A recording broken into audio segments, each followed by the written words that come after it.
నమస్కారం. టీవీ3 న్యూస్ వార్తలకు స్వాగతం. ముందుగా వార్తల్లోని ముఖ్యాంశాలు.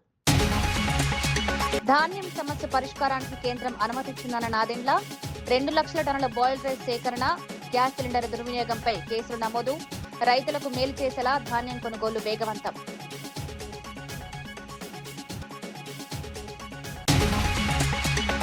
కుట్రలు చేసిన వారిని విడిచిపెట్టనన్న బండి సంజయ్, కుటుంబాన్ని టార్గెట్ చేస్తున్నారంటూ ఆవేదన, అవినీతి వ్యవస్థను దగ్ధం చేస్తారన్న బండి, ఎలాంటి కుట్రలకైనా వెనక్కి తగ్గబోమని స్పష్టం.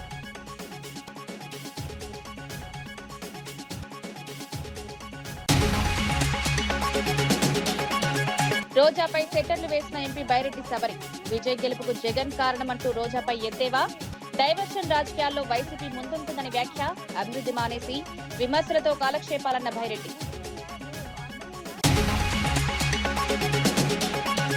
రైల్ రోకో కేసులో కవితకు రైల్వే కోర్టు సమన్లు, బీసీ రిజర్వేషన్ల ఆందోళన కేసులో కోర్టుకు హాజరు ఆదేశం, రైళ్ల రాకపోకలకు ఆటంకం కలిగించారని ఆరోపణ, కవిత కోర్టుకు హాజరవుతారా అన్న దానిపై ఆసక్తి.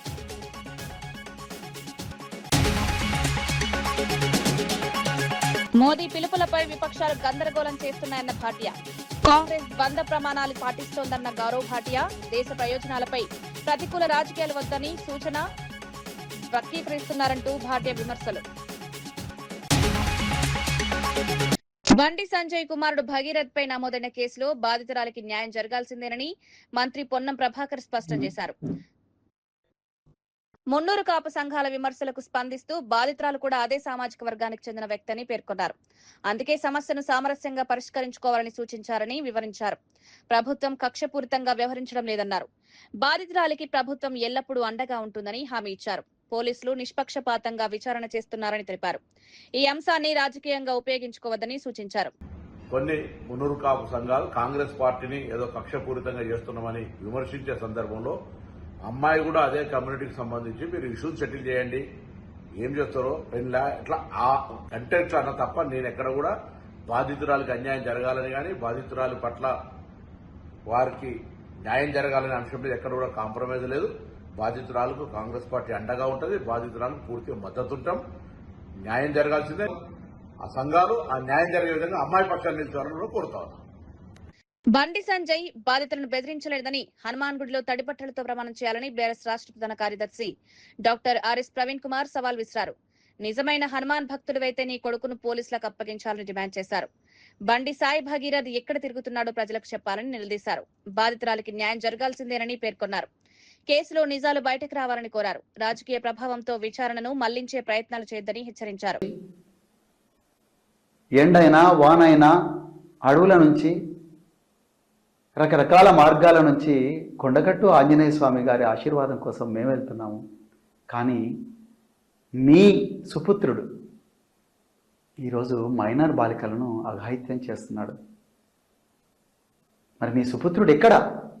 ఎందుకు మీ సుపుత్రుడు చట్టానికి దొరకకుండా పరారీలో ఉన్నాడు అని చెప్పి ఈ ప్రశ్న మనమందరం కూడా హిందువులుగా బండి సంజయ్ గారిని అడగాలి. ఇలా మిత్రులారా, మీ అందరికీ కూడా నేను ఒక జాగ్రత్త చెప్తున్నా. ఈ బండి సాయి భగీరథ్ అనే దుర్మార్గుడు ఇప్పటికి కూడా పరారీలో ఉన్నాడు. ఆయన వల్ల ఎంతమంది అమ్మాయిలు అఘాయిత్యానికి గురారో ఇప్పటికైతే మనకు తెలియదు. ఎందుకంటే తెలంగాణ పోలీసులు ఈ కేసులో ఏమాత్రం పురోగతి లేదు. కేంద్ర హోంశాఖ సహాయ మంత్రి యొక్క తనయుడు మైనర్ బాలికల జీవితాలను నాశనం చేసి ఇప్పటికి కూడా చట్టానికి తప్పించుకోకుండా పరారీలో ఉన్నారు. ఆయన వల్ల ఇంకా ఎంతమంది అమ్మాయిలకు ప్రమాదం జరుగుతుందో మనకు తెలియదు. అందుకొరకు జర పైలం మన ఇళ్లలో అమ్మలు అక్కలు అందరూ కూడా జాగ్రత్తగా ఉండాలి. లేకపోతే ఎవరి మీదైనా ఈ అఘాయిత్యం జరగవచ్చు. ఈ సైకో ఎవరి మీదైనా అఘాయిత్యం చేయవచ్చు. మరి అలాంటి సైకోను, అలాంటి కొడుకును మీరు తీసుకొచ్చి పోలీస్ స్టేషన్లో ఎందుకు అప్పగించడం లేదు అన్నా అని చెప్పి మీరు అడగాలి. ఆ రోజు సంజయ్ గారు ప్రతిసారి కూడా తన ఉపన్యాసాల్లో అంటుంటారు, సోమవారం మనం ఏ దేవుణ్ణి పూజిస్తాం, మంగళవారం అన్నా ఏ గుడికి పోతాం, బుధవారం ఏ గుడికి పోతాం, గురువారం ఏ గుడికి పోతాం, శుక్రవారం ఏ గుడికి పోతాం అని మనందరినీ సభాముఖంగా ప్రశ్నలు అడుగుతూ ఉంటారు. అంటే వారు ఏం చెప్పదలుచుకున్నారంటే, నేను వచ్చిన తర్వాతనే మీకు ఈ గుడి పోవడం అలవాటైంది అని చెప్పి చెప్పదలుచుకున్నారు. బీజేపీ వచ్చిన తర్వాతనే హిందూయిజం అనేది ఈ దేశంలో ఉంది, వచ్చింది అని చెప్పదలుచుకున్నారు బీజేపీ వాళ్ళు. కానీ ఎన్నో యుగాల నుంచి వస్తుంది ఈ హిందూ మతం, హిందూ ధర్మం. అందరినీ కలుపుకొని పోయే అన్ని ఏ విధంగా అయితే గంగానది అన్ని విధాలు కలుపుకుంటూ పోతుందో ఆ విధంగా హిందూ ధర్మం ఎన్నో రకరకాల భావజాలను తనలో కలుపుకుంటూ పోతా ఉన్నది. కానీ ఈరోజు మనమందరం కూడా బండి సంజయ్ గారిని ఈరోజు ప్రశ్నలు అడగాల్సిన కుట్రలు కుతంత్రాలతో తన కుటుంబాన్ని బజారున పడేశారని కేంద్ర మంత్రి బండి సంజయ్ ఆవేదన వ్యక్తం చేశారు. తనపై జరుగుతున్న ఆరోపణల నేపథ్యంలో భావోద్వేగంగా స్పందించారు. ఆంజనేయ స్వామి లంకా దహనం చేసినట్లు ఈ వ్యవస్థలో ఉన్న దళారులు అవినీతి వ్యవస్థను దగ్ధం చేస్తారన్నారు. శ్రీరామచంద్రుడికే అరణ్యవాసం తప్పలేదని గుర్తు చేశారు. తన గుండెపై కాషాయం జెండా ఉందని, తలపై అమ్మవారి ఆశీస్సులు ఉన్నాయని పేర్కొన్నారు. ఎలాంటి కుట్రలు చేసినా తాను వెనక్కి తగ్గబోనని స్పష్టం చేశారు. తన కుటుంబాన్ని గౌరవంగా దెబ్బతీసే ప్రయత్నాలు చేస్తున్నారని ఆరోపించారు. ప్రజలు నిజం తెలుసుకుంటారని, తప్పుడు ప్రచారాలు నిలవవని సంజయ్ వ్యాఖ్యానించారు. మీరు పెట్టిన నిప్పు ఒక ఆంజనేయ స్వామిలాగా ఈ దళారుల వ్యవస్థను, ఈ అక్రమార్క వ్యవస్థను, ఈ కుటుంబ వ్యవస్థను, ఈ అవినీతి వ్యవస్థను పక్కా దగ్ధం చేస్తా, దహనం చేస్తా. ఇదే కాషాయపు జెండా పడతా తెలంగాణ మొత్తం చుట్టుముట్టి ఈ రోజు ఎవరైతే కుట్రలు చేస్తుండో, ఎవరైతే కుతంత్రాలు చేస్తుండో, ఎవరైతే నా కుటుంబాన్ని బజార్లో వడేసిండో, ఎవరైతే నా కార్యకర్తల లోపల ఆవేదన రగిలించిండో, నా పార్టీని ఇబ్బంది పెట్టిండో, నా కార్యకర్తలను ఇబ్బంది పెట్టిండో, ఏ ఒక్క వ్యక్తిని కూడా విడిచిపెట్టే ప్రసక్తి లేదన్నా. నంద్యాలలో మాజీ మంత్రి రోజాపై ఎంపీ భైరెడ్డి శబరి తీవ్ర విమర్శలు చేశారు. తమిళనాడు సీఎం విజయ్ ను జగన్ గెలిపించాడంటూ రోజా చేస్తున్న వ్యాఖ్యలను ఎద్దేవా చేశారు. తమిళనాడులో జగన్ ఎవరికైనా తెలుసా అంటూ ప్రశ్నించారు. వైసీపీ నేతలు జగన్ ఫోటోతో ప్రచారం చేసి విజయ్ గెలిచాడని చెప్పడం హాస్యాస్పదమన్నారు. డైవర్షన్ పాలిటిక్స్ చేయడంలో వైసీపీ నాయకులు ముందుంటారని విమర్శించారు. అమరావతి అభివృద్ధి జరుగుతుంటే మావిగన్ అంటూ ప్రచారణను తప్పుదోవ పట్టిస్తున్నారని ఆరోపించారు. రోజా ప్రత్యక్షంగా ప్రచారం చేస్తే విజయ్ మాత్రమే కాదు, అమెరికా అధ్యక్షుడు ట్రంప్ కూడా వైసీపీ వల్లే గెలిచాడని చెప్తారని సెటైర్లు పెట్టి నిలబడి ఉంటారు. కానీ ఎవరు జగన్ అంటే ఎవరికైనా తెలుసా? అక్కడ మరీ ఎక్కువైపోయింది వీళ్ళది. డైవర్షన్ ఎవరు చేస్తున్నారు? మావిగన్ అనుకుంటా, ఎక్కడ ముఖ్యమైన ఇవి జరుగుతుంటే మావిగన్ అనుకుంటా ఆయన డైవర్ట్ చేస్తాడు. ఆడ నాయకులేమో విజయ్ గెలిచింది వాళ్ళ కోసమే, ట్రంప్ కూడా వాళ్ళే గెలిపించినారు. మరి ఈ వైసీపీ నాయకులే రోజం వెళ్ళి పాపం ప్రచారం చేసింది ట్రంప్ కోసం, ఆమె గెలిపించింది ట్రంప్. అందుకే ఇట్లా ఉంది పరిస్థితి మనది. ఇవన్నీ కూడా డైవర్షన్ పాలిటిక్స్ ఎవరు చేయడంలే, అభివృద్ధి చేస్తున్నాం. నేను ఒకటే ప్రశ్న, ఆనాడు 5 సంవత్సరాల అధికారంలో ఉన్నప్పుడు కనీసం ఒక ట్రైన్ ఇప్పించలేదు, ఒక అభివృద్ధి పని జరగలేదు, ఒక రైల్వే స్టేషన్. ఈరోజు రైల్వే స్టేషన్ లో ఉన్నాను కాబట్టి రైల్వే స్టేషన్ గురించి మాట్లాడుతున్నాను. ఎక్కడ పోయినారు వీళ్ళంతా? బిజినెస్ చేసుకుంటున్నారా లేకపోతే ఏం చేసుకుంటున్నారు? అది కాదు డైవర్షన్ పాలిటిక్స్ మేము ఎప్పుడూ చేయలేదు. సీఎం గారు లోకేష్ అన్న చూస్తున్నాం, మనం 24 గంటలు 24/7 కష్టపడుతున్నారు. అదే ధ్యాస మాకు ఉంది. ఖచ్చితంగా మా జిల్లా మేము ముందుకు తీసుకురావాలని మేము కూడా కృషి చేస్తున్నాము. ప్రతి ఒక్క సమస్యను మేము తీరుస్తాము. ఖచ్చితంగా అభివృద్ధి చెందుతుంది Nandyal. Thank you. BRS party పర్గాలను కేసీఆర్ తిరిగి తన చేతుల్లోకి తీసుకోవాలని ఎంపీ అసదుద్దీన్ ఓవైసీ సూచించారు. పార్టీ బాధ్యతలు అప్పగించాలనుకునే వారికి గతం గుర్తులేదని వ్యాఖ్యానించారు. గత ప్రభుత్వ హయాంలో జూబ్లీహిల్స్ కేసులో బోర్డు చైర్మన్ కుమారుడి ప్రమేయం ఉన్నప్పుడు ఎందుకు చర్యలు తీసుకోలేదని ప్రశ్నించారు. బండి సంజయ్ కుమారుడి వ్యవహారంలో రేవంత్ సర్కార్ చర్యలకు సిద్ధమైందని పేర్కొన్నారు. గతాన్ని మర్చిపోయి తనపై విమర్శలు చేసే ముందు బీఆర్ఎస్ నేతలు ఆత్మవిమర్శ చేసుకోవాలని హితవు పలికారు. రాజకీయ ఆరోపణల కంటే ప్రజా సమస్యలపై దృష్టి పెట్టాలని సూచించారు. తెలంగాణ రాజకీయాల్లో కేసీఆర్ పాత్ర ఇంకా కీలకమని ఓవైసీ వ్యాఖ్యానించారు. मंदिर है, वहां पर एक बच्ची से इस तरह की हरकत हुई थी. कौन था उस वक्त चेयरमैन? एक चेयरमैन था एक बोर्ड का, उसका बेटा का नाम भी आया था. जब बीआरएस पार्टी ने क्या किया था, बीआरएस पार्टी को जो है जरा होमवर्क करना चाहिए. हो क्या रहा है कि जब तक के चंद्रशेखर राव डायरेक्ट कंट्रोल नहीं करेंगे और ये ऐसे लोगों के हाथ में अगर छोड़ देंगे तो पहले ही परेशान है. दूसरी बात यह है कि पॉस्को एक्ट बुक हुआ है. कल मीडिया ने, आज मीडिया रिपोर्ट किया कि रेवंत रेड्डी ने एज ए मुख्यमंत्री ये ऐलान किया है कि एक्शन लो. मगर इन लोगों को बड़ी मोहब्बत है मुझसे. अरे तुम कभी झांक के तो देखो तो वो मंदिर के पास जो वाकया हुआ था, आपने क्या किया था? जब सवाल यह है कि हमारी बेटियों को प्रोटेक्शन मिलना चाहिए, सरकार किसी की हो, और उम्मीद करते हैं कि ऐसे मौके पे कांग्रेस की सरकार उस पीड़ित परिवार के साथ खड़ी होगी जो चीफ मिनिस्टर ने कह दिया है। अब इंक्वायरी होगी, law will take its own course. Cinema పంపిణీ థియేటర్ల ఆదాయం పంపకాలపై నిర్మాత శిరీష్ రెడ్డి సంచలన వ్యాఖ్యలు చేశారు. తమిళనాడు, కర్ణాటక, ఉత్తరాది రాష్ట్రాల్లో పంపిణీదారులకు నిర్ణీత శాతం ప్రాతిపదికన ఆదాయం ఇస్తున్నారని పేర్కొన్నారు. కానీ తెలుగు రాష్ట్రాల్లో మాత్రం అలాంటి విధానం ఎందుకు లేదని ప్రశ్నించారు. అన్ని చోట్ల పర్సెంటేజీలు ఇస్తున్నప్పుడు తెలుగు రాష్ట్రాలు ఏం పాపం చేశాయని ఆవేదన వ్యక్తం చేశారు. తెలుగు సినిమా పరిశ్రమలో పంపిణీదారులు, థియేటర్ యజమానులు అనేక ఇబ్బందులు ఎదుర్కొన్నారని తెలిపారు. సమాన న్యాయం జరిగేలా ప్రభుత్వం, పరిశ్రమ పెద్దలు ముందుకు రావాలని మేము కాదు మాట్లాడాల్సింది. మేము మాట్లాడితే శిరీష్ రెడ్డి బ్యాడ్, శిరీష్ రెడ్డి ఇలా మాట్లాడతాడు. ఇది కాదు, వ్యవస్థని మొత్తం టోటల్ ఇండియాలో అన్ని స్టేట్లు తిరిగి ఎక్కడ ఏ వ్యవస్థ ఎలా నడుస్తుంది. మనం ఒక్కళ్ళం కాదు కదా. ప్యాన్ ఇండియా సినిమాలు చేసి ఒక పుష్ప లాంటి సినిమా ఇలా ఎంతమంది ఎంజాయ్ చేశారండి వరల్డ్లో, ఇండియాలో. మనం ఎక్కడ ఎంజాయ్ చేశాం? మనకేంటి చెప్పండి? వాళ్ళు ఎంజాయ్ చేస్తున్నారు. ఇప్పుడు అక్కడ పోయి అందరికి పర్సెంటేజ్ ఇచ్చి వస్తున్నాం కదా. మేము గేమ్ చేంజర్ చేసాం, మేము ప్యాన్ ఇండియా సినిమాలు చేస్తున్నాం, మేము ఇప్పుడు ఇందులో సల్మాన్ ఖాన్తో సినిమా చేస్తున్నాం. అంటే ఎంత పాన్ ఇండియా సినిమా అయినా తెలుగు స్టేట్స్లో వచ్చే డబ్బు వేరు, మిగతా దాంట్లో ఇప్పుడు మీరు అన్నట్టు బెంగళూరులో ఇస్తున్నారు, లేకపోతే తమిళనాడులో ఇస్తున్నారు అంటే నెంబర్ ఆఫ్ థియేటర్స్ తక్కువై ఉండొచ్చు, ఇంకా అక్కడ దేర్ ఈస్ నో ఆల్టర్నేట్ అయి ఉండొచ్చు. కానీ రావాల్సిన డబ్బే ఇక్కడ. ఒక నిమిషం, నేను ఆన్సర్ ఆల్టర్నేట్ ఎందుకయింది? మూతపడ్డాయి. బాంబేలో ఎన్ని సింగిల్ థియేటర్లు చెప్పండి? బాంబేలో ఎన్ని సింగిల్ థియేటర్లు? బాంబేలో సంవత్సరాలు అయిన సినిమాల రోజులున్నాయి కదా. ఇక్కడ పోయినా ఆ థియేటర్లు లేవు కదా. ఇప్పుడు అదే హైదరాబాద్ అలే ఆగుద్ది. ఇంకొక 1 year తర్వాత మొత్తం ఏ థియేటర్ కనపడుతుంది? RRR రిలీజ్ చేశాను నైజాంలో. RRR సినిమాకి ఇప్పటికీ సినిమాకి 100 థియేటర్లు పోయినాయి తెలుసా మీకు? ఎన్ని రోజులు అయింది RRR వచ్చి? అంతరించిపోతుంది. ఇవన్నీ తెలిసిన వ్యక్తిగా నేను మాట్లాడుతున్నా. తెలియని వాళ్ళు చాలా మాట్లాడుతారు. ఇండస్ట్రీలో ఏ ప్రొడ్యూసర్ తెలియదు, ఏ థియేటర్ బంద్ అయింది తెలియదు, ఏ థియేటర్ ఉన్నది తెలియదు. మేము మాట్లాడుతున్నాం, పోతుంది. ఎందుకంటే డిస్ట్రిబ్యూషన్లో ఉన్నాం మేము. ఇంక ఉండాల వ్యవస్థలో. ఇక్కడ డిస్ట్రిబ్యూషన్ అయితే మూసుకోలేం కదా. సో అంటే బీయింగ్ ఏ ప్రొడ్యూసర్, రాష్ట్రంలో నిల్వ ఉన్న ధాన్యం సమస్యను పరిష్కరించేందుకు కేంద్ర ప్రభుత్వం సుమారు 2 లక్షల టన్నుల బాయిల్డ్ రైస్ సేకరణకు అనుమతినిచ్చిందని మంత్రి నాదెండ్ల మనోహర్ తెలిపారు. రైతులకు ఉపశమనం కలిగించే నిర్ణయం ఇదని పేర్కొన్నారు. గ్యాస్ సిలిండర్ల దుర్వినియోగాన్ని అరికట్టేందుకు ఇప్పటికే కేసులు నమోదు చేసినట్లు వెల్లడించారు.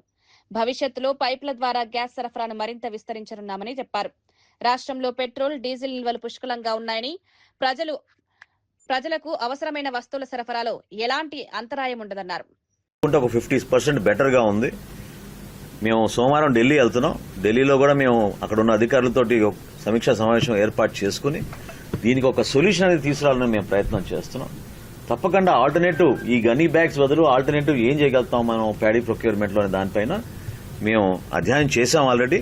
కానీ ఒకసారి వాళ్ళ పర్మిషన్ కూడా తీసుకోవాలి కాబట్టి కేంద్ర ప్రభుత్వంతో మేము చర్చించిన తర్వాత ఈ సమస్య రాకుండా చూస్తాం. ఇదివరకు ఉన్నంత డిమాండ్ లేదు ఈ రోజున. ఇప్పుడు గతంలో కేరళ రాష్ట్రానికి ఎక్కువగా వెళ్లేది, ఇప్పుడు కేరళ రాష్ట్రంలో కూడా ఆ వెరైటీ ఎక్కువ వాడడం లేదు. సో అందుకనే మనకు వచ్చిన కేంద్ర ప్రభుత్వం నుంచి వచ్చిన వెసులుబాటు, ఈ 2 లక్షల మెట్రిక్ టన్నుల బాయిల్డ్ రైస్ తీసుకోమని మన వెసులుబాటు ఏదైతే ఇచ్చారో అది ఖచ్చితంగా బొండాల కోసం వాడతాం. వారం రోజుల లోపే ఈ గ్యాప్ ఏదైతే ఉందో డెలివరీ గ్యాప్, దాన్ని 4 రోజులకి తగ్గించాలని ఎల్పీజీ గ్యాస్ విషయంలో వాళ్ళతో స్పష్టమైన కమిట్మెంట్ తీసుకున్నాం. అదేవిధంగా డీజిల్ విషయంలో కానివ్వండి, పెట్రోల్ విషయంలో కానివ్వండి సుమారు 21 రోజుల స్టాక్ నిల్వలు ఉన్నాయనే విషయం వాళ్ళు ప్రస్తావించారు. కాబట్టి ఎక్కడ కూడా కొరత ఉండదనే విషయం మీ ద్వారా రాష్ట్ర ప్రజలందరూ కూడా సమాచారం అందిస్తున్నాం. ప్రధాని మోదీ చేస్తున్న పిలుపులపై విపక్షాలు అనవసర గందరగోళం సృష్టిస్తున్నాయని బీజేపీ ప్రతినిధి గౌరవ్ భాటియా మండిపడ్డారు. గతంలో నెహ్రూ, ఇందిరాగాంధీ ఇలాంటి పిలుపునిచ్చినప్పుడు కాంగ్రెస్ స్వాగతించిందని గుర్తు చేశారు. ఇప్పుడు మోదీ విషయంలో మాత్రం ద్వంద్వ ప్రమాణాలు పాటిస్తోందని విమర్శించారు. దేశ ప్రయోజనాల కోసం అందరూ కలిసి పనిచేయాల్సిన సమయంలో ప్రతిపక్షాలు ప్రతికూల రాజకీయాలు చేస్తున్నాయన్నారు. ప్రజలు ఈ రాజకీయాలను గమనిస్తున్నారని పేర్కొన్నారు. ప్రధాని సూచనలను వక్రీకరించి ప్రజల్లో అపోహలు సృష్టించే ప్రయత్నం జరుగుతోందన్నారు. దేశ ఆర్థిక స్థిరత్వం కోసం మోదీ ప్రజలకు సూచనలు చేస్తున్నారని వివరించారు.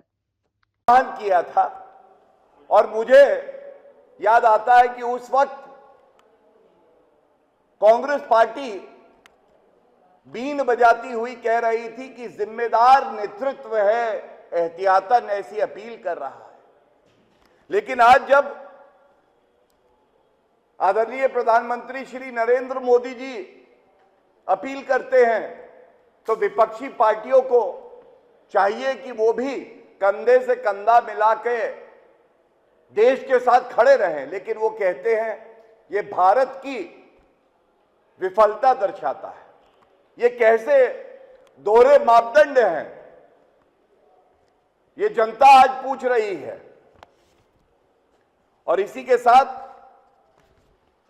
ये जो भ्रम फैलाने का प्रयास कांग्रेस पार्टी, आम आदमी पार्टी, समाजवादी पार्टी के अखिलेश यादव कर रहे हैं,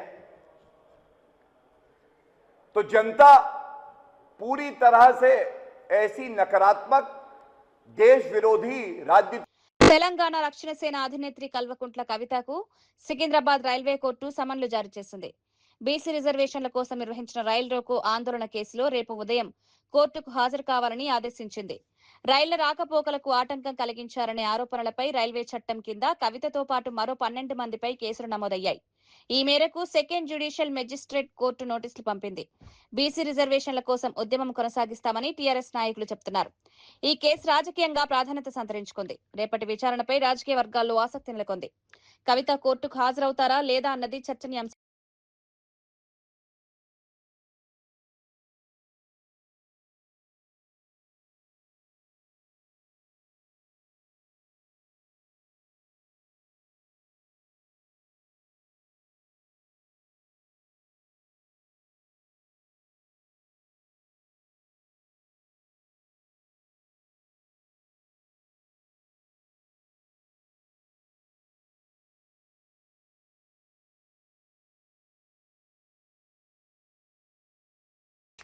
హైదరాబాద్ అమీర్పేట్ మైత్రివనం చౌరస్తాలో మాజీ ముఖ్యమంత్రి నందమూరి తారక రామారావు విగ్రహ ప్రతిష్టాపనల పనులు తుది దశకు చేరుకున్నాయి. ఈ పనులను మంత్రి తుమ్మల నాగేశ్వరరావు, స్థానిక ఎమ్మెల్యే నవీన్ యాదవ్ పరిశీలించారు.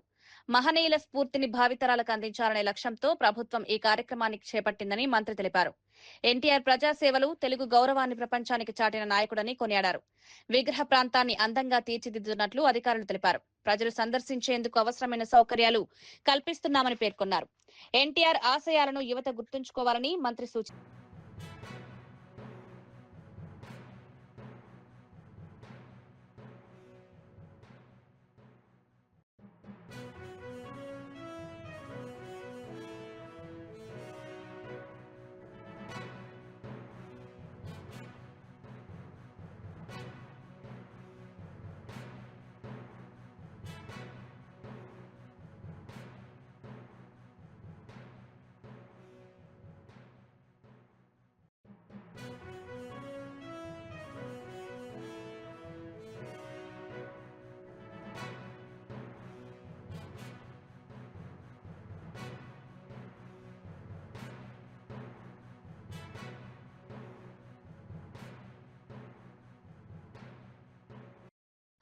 బండి సంజయ్ కుమారుడిపై వస్తున్న ఆరోపణల వ్యవహారంలో బీజేపీ ఎమ్మెల్యే పాయల్ శంకర్ స్పందించారు.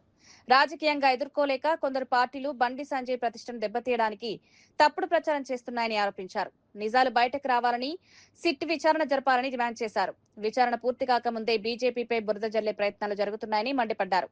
ఆధారాలు లేకుండా ఆరోపణలు చేయడం సరికాదన్నారు. పోలీసులు వేగంగా విచారణ పూర్తి చేయాలని కోరారు. రాజకీయ ప్రయోజనాల కోసం కుటుంబాలను టార్గెట్ చేయడం ప్రజాస్వామ్యానికి మంచిది కాని వ్యాఖ్యానించారు. జనతా పార్టీని ఈ విషయంలో ఏదైనా ఇబ్బంది పెట్టాలని కొంతమంది ప్రయత్నం చేస్తా ఉన్నారు. విచారణ పూర్తి కాకముందే, వాస్తవాలు బయటకు రాకముందే ఒక కుటుంబం మీద, ఈ రాష్ట్రంలో ఎదిగినటువంటి ఒక బీసీ నాయకుని మీద కక్షగట్టి కొందరు మాట్లాడుతున్నటువంటి తీరు, కొందరు సోషల్ మీడియాలని ఉపయోగిస్తున్నటువంటి తీరు కొంత బాధగా అనిపిస్తా ఉన్నది. అంటే ఉద్దేశపూర్వకంగా ఒక పక్క సిట్ వేసింది ప్రభుత్వం, ఈ ప్రభుత్వం సిట్ వేసిన తర్వాత వాస్తవాలు బయటకు రావాలా, కానీ వాస్తవాలు బయటకు రాకముందే రకరకాలుగా ఊహాగానాల చర్చలు పెట్టి ఆ రకంగా ఇబ్బంది పెట్టే ప్రయత్నం చేస్తా ఉన్నారు. మొక్కజొన్న రైతులపై దాడులు, అక్రమ కేసులపై వైసీపీ తీవ్రంగా స్పందించింది. రైతులకు మద్దతుగా రేపు ఛలో మామిళ్లపల్లి కార్యక్రమానికి పిలుపునిచ్చింది. మొక్కజొన్న రైతులను ప్రభుత్వం పూర్తిగా మోసం చేస్తోందని వైసీపీ నేత అంబటి మురళి ఆరోపించారు. రైతుల సమస్యలను పరిష్కరించకుండా వారిపై కేసులు పెట్టడం దారుణమన్నారు. రైతుల పక్షాన నిలబడేందుకే ఈ కార్యక్రమం నిర్వహిస్తున్నామని తెలిపారు. వ్యవసాయ రంగాన్ని కాపాడాల్సిన ప్రభుత్వం రైతులను ఇబ్బందులకు గురిచేస్తోందని మండిపడ్డారు. రైతులకు న్యాయం జరిగే వరకు పోరాటం కొనసాగిస్తామని హెచ్చరించారు. ధూళిపాళ నరేంద్ర ఏమో 2100 కొన్నానన్నాడు, 1650 కొన్నాడు. Is nothing but A broker. ఇతను దళారీ మాఫియాలకు గ్యాంగ్ లీడర్ అన్నాను, అది వాస్తవం అని నిరూపణ జరిగింది. ఇది ఇలా జరిగితే దానికి తీవ్రమైనటువంటి ప్రతిస్పందన వచ్చింది. రాష్ట్ర వ్యాపితంగా ఈ విషయం వెళ్ళడం, ముఖ్యమంత్రి గారు కూడా ప్రతిస్పందించి కేంద్ర ప్రభుత్వానికి వెంటనే మొక్కజొన్న కొనుగోలు కేంద్రాలు తెరవాలని ఉత్తరం రాయడం జరిగింది. అప్పటి నుంచి ఈ ధూళిపాళ్ల నరేంద్ర నేను ఏదైతే మొక్కజొన్నల కోసం రైతు పక్షాన గొంతెత్తి చాటానో నన్ను సాధించాలని గత నెల 4వ తారీఖున ఒక పెద్ద ప్రణాళిక రచించారు. శ్రీవాణి నిధులన్నీ నారా లోకేష్ పాలవుతున్నాయని టీటీడీ మాజీ చైర్మన్ భూమన కరుణాకర్ రెడ్డి ఆరోపించారు. రోజుకు 800 శ్రీవాణి టికెట్లు మాత్రమే ఆన్లైన్ లో అమ్ముతున్నారని, అవి 1 నిమిషంలోనే అయిపోతున్నాయని తెలిపారు. చెన్నైకి చెందిన పద్మావతి ట్రావెల్ ఏజెన్సీ శ్రీవాణి టికెట్లను బ్లాక్ లో అమ్ముతోందని విజిలెన్స్ నివేదిక బయటపెట్టిందన్నారు. టీటీడీ చైర్మన్ బీఆర్ నాయుడుకు చెందిన ట్రావెల్ ఏజెన్సీకి పద్మావతి ఏజెన్సీకి ఉన్న సంబంధాలపై విచారణ జరపాలని డిమాండ్ చేశారు. భక్తుల విశ్వాసాన్ని దెబ్బతీసే విధంగా వ్యవహరిస్తున్నారని మండిపడ్డారు. హస్తం ఉన్నదనని కోడై కూస్తున్నది ట్రావెల్ క్లబ్ 4X. ఈయన దాదాపు ఈ 30 సంవత్సరాలుగా ఈ ట్రావెల్ క్లబ్ 4X అన్నదాన్ని నడుపుతున్నాడు. ఈ ట్రావెల్ క్లబ్ 4X కి చెన్నైలో ఈ రోజు పట్టుబడ్డటువంటి పద్మావతి ట్రావెల్ ఏజెన్సీకి, అలాగే ఇక్కడ బ్రోకర్లుగా ఉండి టికెట్లు అమ్ముతున్నటువంటి ట్రావెల్ ఏజెంట్లకి ఉన్నటువంటి సంబంధం మీద విజిలెన్స్ విచారణ జరపాల్సినటువంటి అవసరం ఉన్నది. వెంకటేశ్వరుని నిధులన్నీ కూడా లోకేష్ పాలవుతున్నాయి.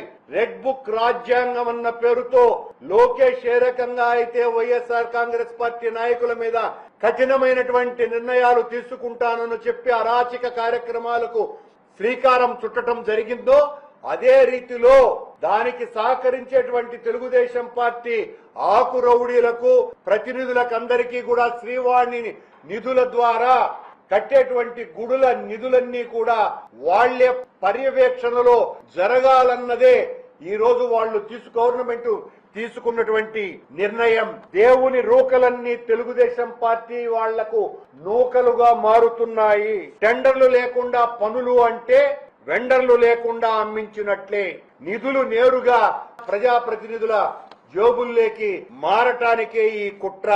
ఆ నిధులతో కట్టాల్సినటువంటి గుడులన్నింటినీ కూడా అత్యంత పారదర్శకంగా వాటిల్ని టెండర్లకు పిలవటమే కాకుండా అనేక దేవాలయాలు, దాదాపు 70% పైగా దేవాలయాలు ఆర్ఎస్ఎస్ వాళ్ళ, ఎవరైతే దేవుడి విషయంలో అత్యంత ప్రతిష్టాత్మకంగా, నిర్మాణాత్మకంగా, అవినీతి రహితంగా ఉండేటువంటి ఆర్ఎస్ఎస్ సంస్థకు అనుబంధమైనటువంటి సమరత సంస్థ ద్వారా మొత్తం గుళ్ళ నిర్మాణాన్ని మేము టెండర్ల ద్వారా నిర్వహిస్తే దాన్ని పూర్తిగా రద్దు చేసి 6 నెలలకే చంద్రబాబు నాయుడు అధికారంలోకి వచ్చిన తరువాత ఆ గుళ్ళ మొత్తం ప్రక్రియనంతా కూడా రద్దు చేయటం జరిగింది.